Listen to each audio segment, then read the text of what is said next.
Okay, Assalamualaikum and very good morning to all students. Okay, today we will continue our new chapter. Okay, hari ini kita akan pergi kepada tema yang baru, iaitu tenaga dan kelestarian hidup. Okay.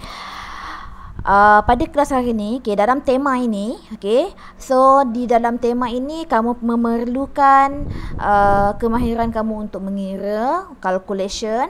Okay, selalunya yang ini bab ini sangat senang untuk pelajar skor dan sangat susah untuk di skor sebab terlalu banyak benda yang perlu kamu ingat.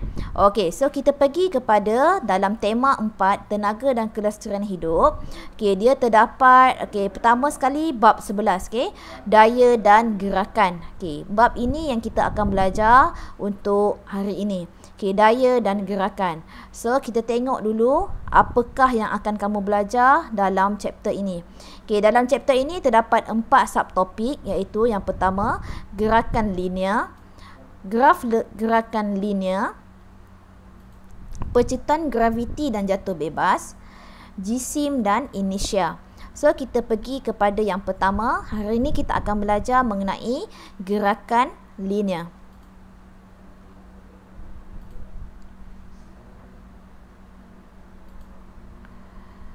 Okey, dalam gerakan linear, okey, apa itu gerakan linear? Yang mana satu objek yang dalam lintasan yang lurus, okey, dalam lintasan yang lurus. Okey, dalam ini, okey, dalam gerakan linear kita terdapat dua jenis, iaitu jarak dan sesaran. Okey, di sini kamu hanya perlu tahu definisi untuk setiap maksud jarak dan sesaran. Apa itu jarak? Okay, jarak ialah jumlah panjang lintasan gerakan suatu objek. Jumlah lintasan sesuatu objek. Contohnya daripada point sini mula pergi point sini, so 80 meter tambah 80 meter, so jarak dia adalah 160 meter. Okey, sesaran. Jarak lintasan terpendek yang menyambungkan dua lokasi dalam suatu arah tertentu. Okey, ini adalah dia punya sesaran. So, titik yang terdekat ataupun yang terpendek. Okey, apakah unit untuk jarak dan sesaran? So, unit dia adalah dalam meter. Okey, dalam unit meter. So, di kat sini belajar mengenai laju. Apa itu laju? Okey, laju adalah sebagai kadar perubahan jarak, iaitu ataupun laju purata pula kadar perubahan jumlah jarak yang dilalui. So, jarak sama dengan jarak, laju sama dengan jarak bahagi masa. So, jarak bahagi masa. So, laju purata pula jumlah jarak bahagi dengan jumlah masa. Unit yang kita gunakan adalah meter per saat, ms negatif 1. Okey, mari kita tengok bagaimana pengiraan untuk laju. Okey, contoh yang A. Okey, laju pelajar A, kedudukan A. So, laju pelajar A daripada 0 hingga 10 meter. So, dia punya jarak adalah di sini 10 meter. Bahagikan dengan masa yang dia ambil, iaitu 2 saat. So, you akan dapat 5 ms negatif 1. Pelajar B. Jarak pelajar B adalah 50. So, 50 meter bahagikan dengan 6 saat. So, kamu akan dapat 8.33 ms negatif 1. Pelajar C. Daripada starting point sampai ke hujung, jarak dia adalah 100 meter selama 10 saat. So, 100 meter bahagi dengan 10, kamu akan dapat 10 ms negatif 1. Okey, setakat ini faham? So, kita pergi kepada hal laju. Hal laju pula adalah kadar perubahan sesaran. Okay, kadar perubahan sesaran dia lebih kurang seperti laju, tapi dia mempunyai target dia. Okey, dia punya unit adalah sama meter per saat. Kita tengok satu contoh. Okey, contoh dia adalah seperti sebuah kereta tersebut. Okey, kereta daripada starting O sampai kepada A. O kepada A. So, jarak dia adalah berapa meter? So, jarak dia adalah 4 meter. So, 4 meter bahagi dengan masa, kamu akan dapat 2 meter per saat ke arah timur. Ya, ini saya kata bezakan antara laju dan hal laju. Laju tadi tidak ada arah, tapi hal laju mempunyai arah, contohnya ke arah timur. Okey, hal laju dari titik A ke B. A ke B. So, jarak dia adalah 8 tolak 4. So, 4 meter bahagikan dengan 2 saat. So kamu akan dapat 2 meter per second, iaitu ke arah timur. OC, C 12 meter. 12 meter bahagikan dengan 6, kamu akan dapat 2 meter per saat. Okay, tanda positif dan negatif pada nilai laju mewakili arah gerakan. Okay, kalau contohnya dia ke kanan, dia akan positif. Bila ke kiri, dia akan jadi negatif. Pecutan. Okay, pecutan ditakdirkan sebagai kadar perubahan hal laju, iaitu hal laju akhir tolakkan dengan hal laju awal bahagikan dengan masa. So maksud di sini, hal laju yang kamu belajar sebelum ini, hal laju masukkan di dalam ini, tolakkan dengan hal laju awal bahagikan dengan masa. Unit pun berbeza. Okay, ms negatif 2. Sebab apa? Sini adalah ms negatif 2, negatif 1 bahagikan dengan saat. So kamu akan dapat ms negatif 2 sebab second naik di atas jadi negatif 2. So kita tengok contoh soalan ini. So perubahan hal laju yang pertama pelajar ini adalah 2 meter. Hal laju awal, hal laju akhir 4 meter. Hal laju awal dia adalah 0 meter per second. Hal laju akhir dia adalah 4 meter per second. So, hal laju akhir 4 tolakkan dengan 0 bahagikan dengan masa yang diambil sebanyak 5 saat. So, kamu akan dapat 0.8 meter per saat. Jika brake ditekan, okay, pergerakan basikal menjadi perlahan dan hal laju basikal akan berkurang. Keadaan yang menunjukkan basikal itu sedang mengalami nyah pecutan. Maksudnya dia berkurang dia punya pecutan. Okay, bagaimana nak menyelesaikan masalah? Okay, di sini sila tag. Dia ulang balik, okay, bagaimana you nak problem solving. Okay, tengok contoh yang pertama. Okay, contoh yang pertama, pelajar ini lari 100 meter sebanyak 12.58. So, dia nak tahu dia punya laju. So, ambil dia punya jarak, bahagikan dengan dia masa. So, kamu akan dapat dia punya laju.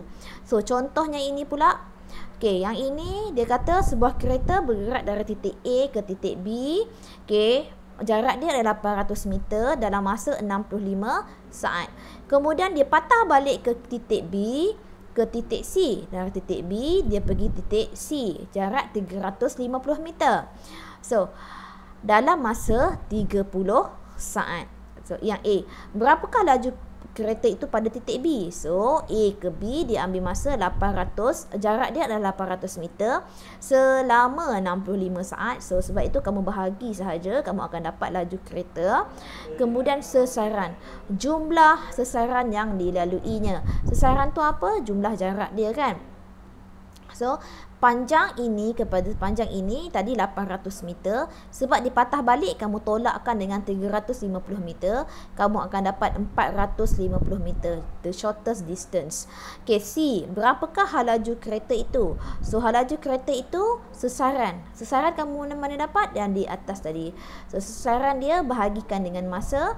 So, kamu akan dapat hal laju. Okey, contoh 3. Berapakah pecutan Usain Bolt jika berlari dari keadaan pegun? Okey, kalau keadaan pegun, hal laju dia adalah kosong. Kosong. Hal laju akhir di sini adalah 10.44 dalam masa 9.58 saat. So, maksudnya hal laju akhir tolak hal laju awal bahagikan masa yang diambil. Okey, contoh 4. Syafiq berlari dari titik mula R ke S yang terletak pada jarak 100 meter dari arah R. Dia berlari pula ke arah T 150 meter pada arah timur dari S. Dia meneruskan lariannya ke arah U 100 meter pada arah selatan dari T. Jumlah jarak yang diambil adalah, jumlah masa yang diambil adalah 60 saat. So, hitungkan dia punya jarak. So, jarak dia adalah, kamu tambahkanlah 100 meter, 150 meter, 100 meter. So, kamu akan dapat 350 meter.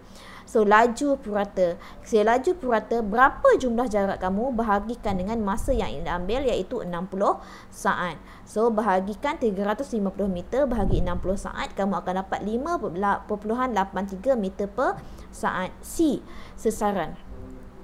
Okay, sesaran ni pula di mana dia punya arah. So, dia akan berlari ke arah timur. So, 150 meter pada arah timur dari S. Okay, D, halaju. So halaju kamu ambil susaran dia 150 meter. Okay, 150 meter bahagikan dengan 60 saat, kamu akan dapat 2.5 per saat. Okey, itu contoh 4. Okey, ini adalah pita detik. Okey, ini adalah pita detik. Kamu akan buat eksperimen di dalam makmal, yang mana halaju dan pecutan ni dia akan uji dalam makmal menggunakan pita detik, yang mana jangka masa untuk satu getaran adalah 50 getaran per saat, iaitu ataupun 50 per hertz, yang mana satu detik adalah sela masa yang mewakili 1/50 saat, iaitu 0.02. Maksudnya satu detik ini adalah bersamaan dengan 0.02.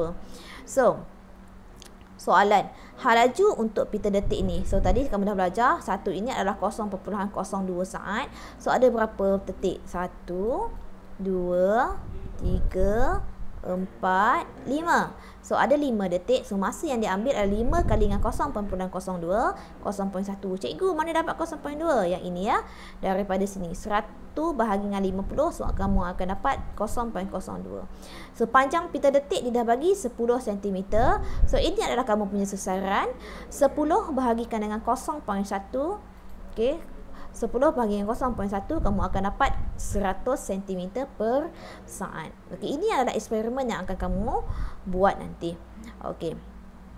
Okey, ini adalah jenis-jenis gerakan linear, yang mana gerakan linear pada satu titik ke atas titik yang lain. Okey, ini kalau kamu nampak dalam pita detik tu, dia punya titik dia adalah sama, jarak titik adalah seragam. So, maksudnya dia mempunyai halaju yang seragam. Okey, kalau jarak antara dua titik berturutan bertambah secara seragam, so maksudnya dia punya arah gerakan maksudnya kita nak tahu kalau titik ni macam ini adalah halaju bertambah secara seragam. Maksudnya dua titik berturutan bertambah secara seragam. So, ini sama. So, jarak yang kecil ni pun sama. Okay, tapi kalau dia berkurang, halaju dia berkurang secara seragam. So, maksud dia punya yang titik ni dekat-dekat-dekat, kemudian jauh-jauh-jauh. Itu halaju dia semakin berkurang ataupun nyah pecutan. Yang halaju bertambah tadi, jarak dia akan semakin dekat. Maksudnya halaju dia akan bertambah. So, tapi kalau kamu nampak satu dekat, satu jauh, satu dekat, satu jauh, so itu adalah halaju tidak seragam. Kamu hanya tengok je dia punya gambar ni. Okey? So, saya ulang lagi sekali, ini adalah halaju seragam, titik dia adalah sama. Kalau titik dia semakin dekat, so itu adalah halaju dia pecut. Kalau halaju dia daripada dekat ke jauh, maksudnya dia halaju dia berkurang. Bila dia tak sama, maksudnya halaju tidak seragam. So, kamu boleh tengok dia praktis formatif, maksud okey, kan buatkan dia punya ini. So, kita tengok praktis formatif 11.1. Okey, rajah menunjukkan pita detik 50 saat, berapakah sasaran dan halaju. So, kamu ambil dia punya ini, jarak dia 10. So, ada berapa dia punya titik? Kamu kiralah 1, 2, 3, 4, 5, 6, 7, 8, 9. So, 9 tadi kalikan dengan 0.02. Mana saya dapat 0.02?